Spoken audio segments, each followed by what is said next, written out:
Today we are talking about love, the love that God calls us to in our everyday lives. So if that's something that interests you, stay tuned.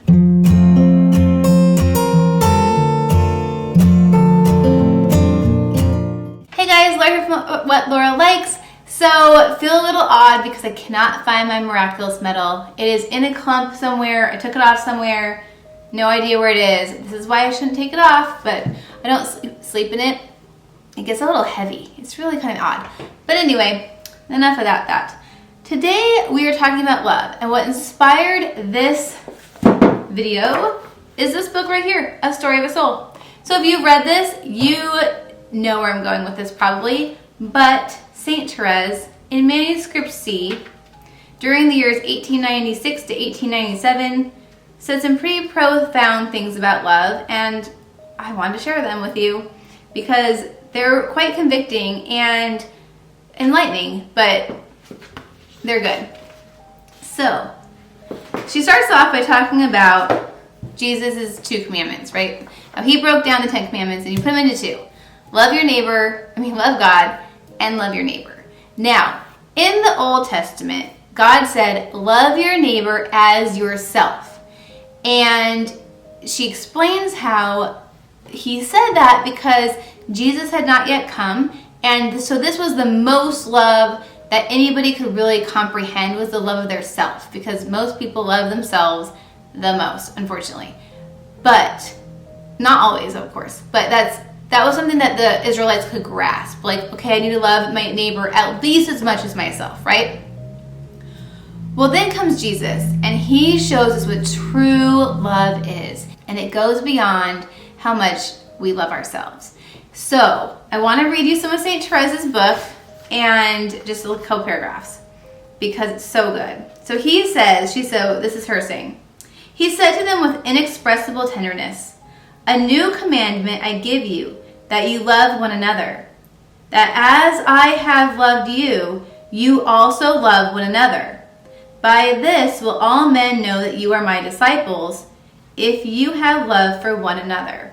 So we know how Jesus loved, right? We know that he sat with tax collectors and Mary Magdalene is a prostitute, and he didn't shy away from being with like the quote unquote bad society of the day, in order to guide them towards the truth, of course. But yet he still did love them. So I just want to share a couple paragraphs in here, and then we'll break it down a little bit. But she says, I understand now that charity, so charity is the same word is interchangeable with love, consists in bearing with the faults of others, in not being surprised at their weakness, in being edified by the smallest acts of virtue we see them practice. Actually, I want to stop there. So this really struck me because it says we should not be surprised by the weaknesses of others. Like, we all have family and friends who can disappoint us, or even people maybe at work, and sometimes I'll do the same thing over and over again, but we're always like kind of surprised, right? Like, really, you haven't got over that vice yet, or even our own spouses maybe, like, really, you fell again. And she's saying here, like, to not be surprised by their weaknesses, and bearing those faults in love, which can be so hard, but that's what we're called to do. She goes on, but I understood above all that charity must not be hidden in the bottom of the heart. Now, of course, this is where you get the idea that God has come to ask action of us, right? You can't have faith alone. You must do something here on earth, right? We're called to love. Jesus has said, no one lights a lamp and puts it under a bushel basket, but upon the lampstand, so as to give light to all in the house. And this is her comment on that. It seems to me that this lamp represents charity, which must enlighten and rejoice not only those who are dearest to us, but all who are in the house, without distinction. Now, if you know anything about St. Therese, she obviously was a nun, and she lived with a bunch of other women, and I would just think that naturally is going to cause problems. Even like St. Bernadette had that one nun that kind of was like sticking it to her all the time. And so St. Therese does go on, and I will cover this, to discuss, a sister that she just doesn't like, and how she gets to a point of really truly loving her the way Jesus would, right? Because that's our call. Our call is to love one another and to find Jesus in everybody. She says, yes, I feel it when I am charitable. It is Jesus alone who is acting in me. And the more united I am to him, the more also do I love my sisters. When I wish to increase this love in me, and when especially the devil tries to place before the eyes of my soul the faults of such and such a sister who is less attractive to me, I'm going to stop right there. You guys, the devil does not want us to love. He doesn't want us to spread Jesus' joy. He does not want us to be the light of the world because he is a prince of darkness. So he's going to place before our eyes the faults of others. And I always think about the reading we just had, or the gospel we just had a few weeks ago, where Jesus says, you must remove the splinter, the wooden beam from your own eye before you can point out the splinter in your brother's, right? We all have too many faults to ever imagine we can judge somebody else.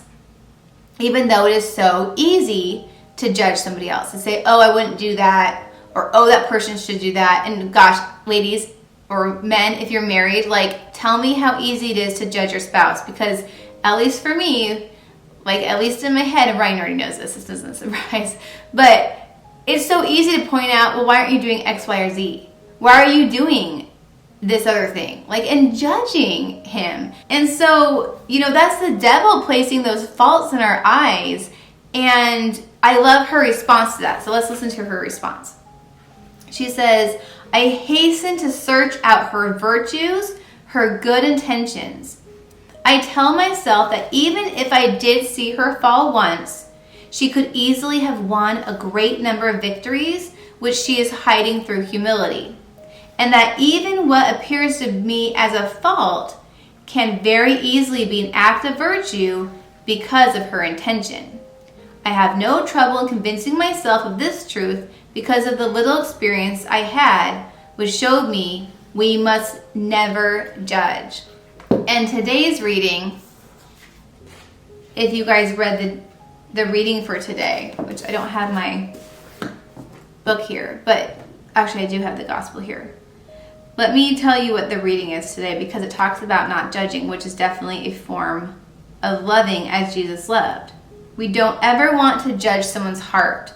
We don't want to ever judge someone's intentions. Yes, we are allowed to judge someone's actions a little bit, right? To perhaps, if you see a pattern, call them, help guide them, all that stuff. But let's read this gospel for today. So this is Luke chapter 6, verses 36 through 38. Jesus said to his disciples, be merciful, just as your Father is merciful. Stop judging, and you will not be judged. Stop condemning, and you will not be condemned. Forgive, and you will be forgiven. Give, and gifts will be given to you. A good measure, packed together, shaken down, and overflowing will be poured into your lap. For the measure with which you measure will in return be measured out to you. So, if you're going around judging people all the time and pointing out all of their faults, then that's what God's going to do to you. So, the more I dive into scripture, the more I read the saints, the more I realize just focus on you. That's the message I get over and over again. Don't focus on other people. Yes, you can be a light. Yes, you're called to share the gospel. Yes, if someone's doing something more wrong to where you're worried about their soul, yes, point it out. But that's where you stop. We need to stop judging someone's heart because we just don't know what they're doing. The whole idea of loving somebody the way Jesus does, and we all know we have to love our enemies, and we're called to that. But this idea of seeking the virtue in them, to once you see a fault, to immediately going, what is great about them? For every single person you know, for every family member you know, can you make a list of 5 virtues that they exhibit or 5 positive character traits? even the people that drive you nuts, even the people that you're like, oh no, that person is a lost cause, they are still God's children, and they are still loved by God just as much as you are. And that's the beautiful thing, is that God loves all of us, and that every single sinner can be turned around in a moment. It's the minute they open that door that Jesus is knocking to, the minute they turn to confession. It's never too late for anybody until that last breath. So what I'm trying to say, perhaps not as eloquently as I had hoped, is that we are just called to love without distinction, and that we have to constantly look for the good in everybody.